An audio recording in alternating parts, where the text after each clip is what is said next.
In the cold skies above Linköping, history just shifted. Sweden's signature fighter, the ultra-modern JAS-39E, may soon wear a new emblem on its wings, the blue and yellow trident of Ukraine. On October 22, 2025, under the immaculate white lights of Saab's factory floor, Kiev and Stockholm signed a letter of intent that could reshape the air war over Eastern Europe and redraw the defense map of the continent itself. The headline number sounds almost unreal: 100 to 150 of Sweden's newest multirole fighters, potentially flowing to Ukraine. Picture the moment. Flags of two nations, Sweden's crisp cross and Ukraine's steely blue and sunlit gold, hanging behind an E-model airframe, its skin still smelling of sealant and the future. Ulf Kristersson and Volodymyr Zelensky stepped to the mics, flanked by Saab executives and uniformed officers. Cameras, handshakes, the clatter of shutters mixing with the quiet hum of industry. It wasn't a donation, they stressed. It was a declaration, a pathway to build Ukraine a modern, resilient European air force. And the venue matters. Linköping, heart of Sweden's aerospace renaissance, where the Nordic fighter is born. Let's nail down the facts. This was a non-binding letter of intent, not a finalized purchase contract. But it's a big scaffolding. Technology transfer, pilot and maintainer training, financing options, and production collaboration are all on the table. In political terms, Stockholm called it part of a strategic partnership for European air security. In practical terms, it's the clearest pathway yet to deliver a triple-digit fleet of Swedish jets to Ukraine. But there's no delivery schedule written in stone. That's the nuance. The framework is real. The timelines and quantities will be hammered out. Kyiv's message was pure momentum. Zelensky called the E-model a strong aviation platform, and his office framed the agreement as the first document that truly paves the way to acquire a substantial fleet. The Ukrainian readout talked about getting pilots and technicians ready, infrastructure set up, and tangible results next year, if the follow-on steps align. Translation: Ukraine wants to move fast, just as fast as the Nordic fighter was designed to operate. Here's where it gets interesting. The Swedish jet is purpose-built for the very problem Ukraine lives with every day: survive and fight under the shadow of Russian long-range surface-to-air missiles and relentless missile and drone strikes. It's a small, lethal brain with wings, optimized to scatter, hide, pop up, and punch back. Think dispersed operations from narrow road bases. Serviceability measured in minutes, not hours. And an electronic warfare brain that treats hostile radars like puzzles to be solved rather than walls to be feared. Let's walk around the E-model. Under the nose sits an AESA radar, the Raven ES-05, designed to scan wide and track quietly. It pairs with a modern IRST and an electronic warfare suite, Arexis, that uses wideband digital receivers, interferometry, and gallium nitride AESA techniques to detect, classify, and bend the electromagnetic battlefield to the pilot's will. On its pylons, the Swedish jet can sling the Meteor, Europe's ramjet-powered BVR Spear that keeps pushing even in the final seconds of a chase. This is a no-escape zone problem for enemy fighters, and a very bad day for any Su-35 wandering into range. Numbers time without the brochure gloss. Combat radius, roughly 1,500 kilometers in the E-model configuration, a function of a bigger internal fuel load and efficient aerodynamics. Top speed, around Mach 2, not because speed alone wins dogfights, but because a fast sprint shortens exposure and widens tactical options. Most importantly, the Swedish jet launches from short, rough strips, down to about 800 meters, and turns around in under 10 minutes, with a 5-person ground crew. That is a nightmare for any adversary planning cruise missile salvos on fixed air bases. If you're Ukraine, this is the gold. Dispersed basing is not a luxury, it's survival. The ability to refuel, rearm, and launch from a country road, a stretch of straight highway, or a patched runway turns every village into a potential airfield, and every strike on a traditional base into a maybe-wasted missile. Combine that with the Arexis suite's knack for confusing and degrading modern SAM radars, and you have a platform designed to live inside, or at least at the ragged edges of, Russia's dense S-400-500 umbrella. This is anti-A2/AD by doctrine, not marketing. Think logistics. War isn't just kill chains, it's wrench time. The Nordic fighters' whole ecosystem was built so conscripts could keep it flying from frigid roads in wartime, with minimal tools and maximum speed. For Ukraine, which must preserve scarce runways and move constantly under satellite eyes, low maintenance and quick turnarounds translate directly into more sorties per day and fewer jets lost on the ground. That's not sexy. It wins wars. Now place this in the larger arc of Europe's security story. In March 2024, Sweden ended 2 centuries of military non-alignment and raised its flag at NATO headquarters. The shift from neutrality to deterrence wasn't rhetorical. It was structural. Stockholm is now a full member of an alliance whose air policing, data links, and weapons stockpiles the Swedish jet already speaks fluently. Today's LOI says something even bolder. Sweden isn't just joining the architecture, it's helping to build it as a frontline European defense supplier. If that sounds like a new industrial posture, it is. This potential deal would be the biggest export event in the jet's history. It would accelerate Saab's production cadence in Linköping and possibly open the door to Ukrainian industrial participation, the holy grail of tech transfer and post-war rebuild synergy. Markets noticed. Analysts called it a milestone for the program.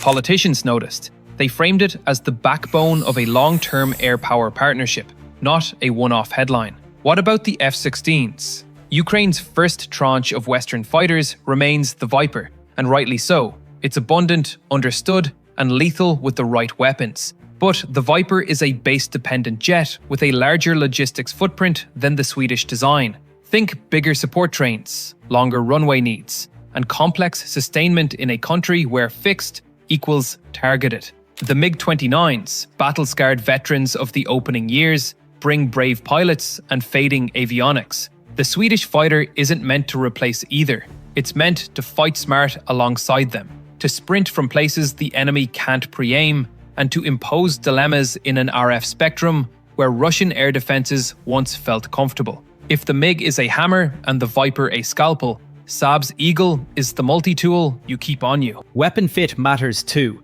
With Meteor on the pylons, the E model changes the BVR math. Ramjet sustainment means energy at long range, not just a big launch and a prayer. Against a Su-35 or Su-30SM, that means intercept windows stay open longer, no escape zones expand, and an enemy's habitual turn cold and outrun reflex starts to look like a bad habit. Add a modern AESA radar for quiet tracks, plus passive IRST hunting, and Ukraine gets an air superiority detachment, custom built for Europe's cluttered, jammed, missile-soaked battle space. Let's talk survivability against the S-400 class. No one aircraft beats a sophisticated SAM system. Tactics, decoys, CDED, and timing do that. But the Swedish jet is designed to be part of that team sport. Its EW suite was built for frequency agile emitters and combined effects. Its small logistics needs enable deception. Its short field ops complicate targeting,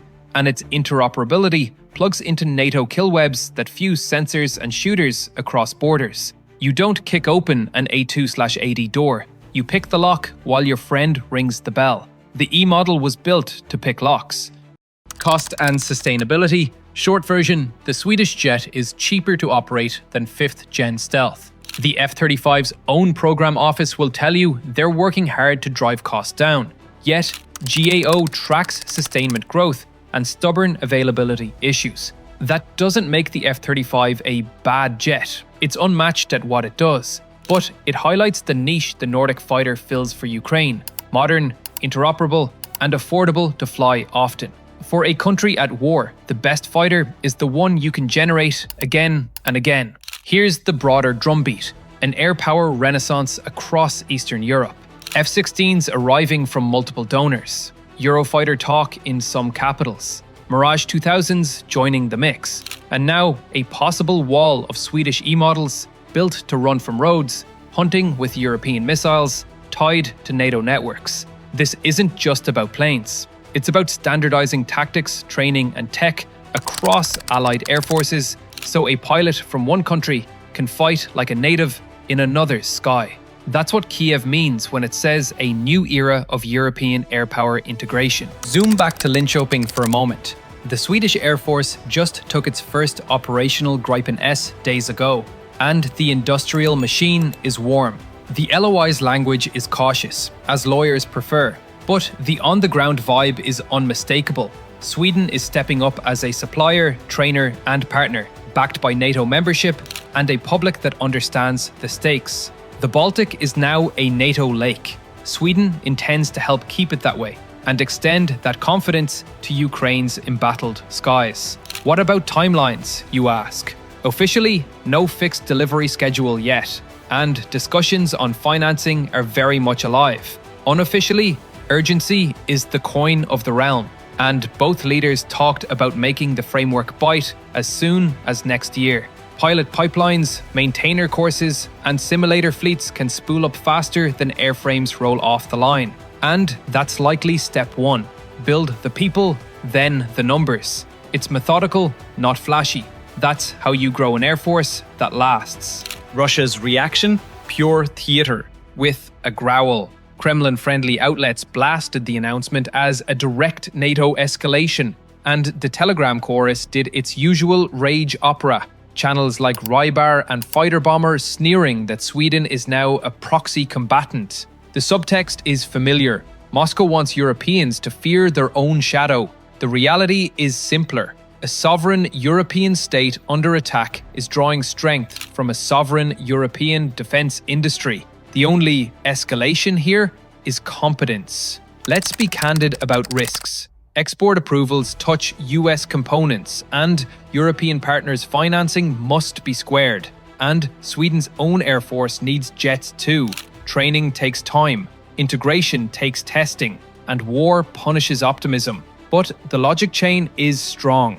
The E model fills a specific need, complements the F-16 roadmap, and embodies the kind of distributed air power that keeps pilots alive and sorties flowing when concrete runways become craters. It's the airplane equivalent of moving your servers to the cloud when the data center keeps getting bombed.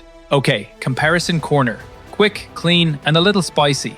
The MiG-29, rugged, brave, but analog at heart. Short legs, dated sensors, limited growth. The F-16, a classic with teeth, abundant tactics, great munitions, but with longer runway needs and a bigger sustainment tail.